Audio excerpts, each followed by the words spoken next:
Hi everyone, Roger Kern here, rogersactingtips.com. Welcome, good to see you. You know, I think it's really important that we acknowledge the excellence that happens in certain performances, especially when they're uh, so widely acknowledged by the world anyway. And I have a number of students who ask me, who is a good actor? Is this person really good? And of course, I have a long list of people to talk about because there are some wonderful actors out here in the world today, especially in Hollywood and New York. And also, young people are very interested in knowing if one person has a better style or a better method or a better way of working or something that would help them become a very popular actor or a very successful actor.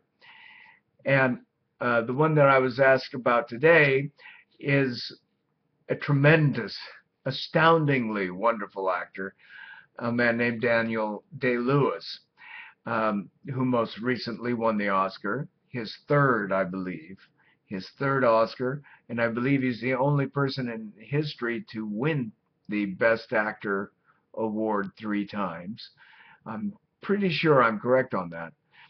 Um, if you remember long ago, maybe you don't, I first became aware of Daniel Day-Lewis in a film called A Room with a View, where he played this comical kind of geeky kind of foppish character, actually, uh, that was just way different than what I perceived Daniel Day-Lewis to be like today.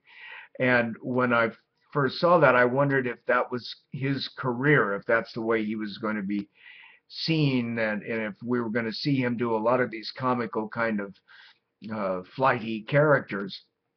And now I realize, no, he is such a good actor that he does one of the things that I do in my acting class that I try to talk about and try to get people to do, and he is a quintessential example of what I call the imaginary envelope.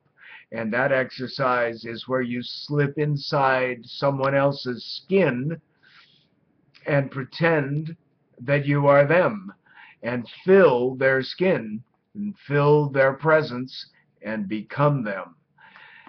I think Daniel Day-Lewis pretty much makes every role he plays his type, to where, when I first thought he was going to be this geeky comical kind of guy, uh, it was because he made me believe that that's who he was, just as he did, again, I believe, in My Left Foot. I think that was probably another Oscar.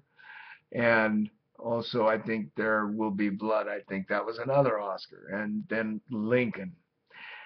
Lincoln is just an incredible envelopment of the Lincoln presidents, of the presence of President Lincoln, or at least it certainly filled the mind with the picture of who you thought he was.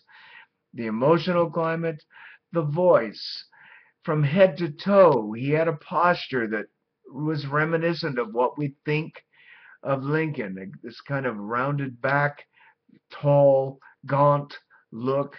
He obviously worked with some very good uh, makeup artists. He got the even more gaunt than he is, actually. And the voice was very much like what I think we've all perceived through history of what Mr. Lincoln, President Lincoln's voice was like. So I guess what I'm trying to say is he became that person, and that's what the envelope is about. And it's a quintessential example of that kind of work. And yes, you must fill it with your sense memory and your emotional memory and your choices, your intentions of who you are and what you want and what you're going to do about it. You have to fill that being with those things. But the physicality is very important with the envelope. And Daniel Day-Lewis, he, if anything, fills his physical character, the characterizations, thoroughly. So it's a wonderful acting lesson to us all. So I thank you for that question. That was a great one from a fine young aspiring actor. And yes, I would say continue watching Daniel Day-Lewis. I know I'm going to. Thanks for the question. I hope that helps. I'm Roger Kern, RogersActingTips.com. Thank you for watching. I'll see you soon.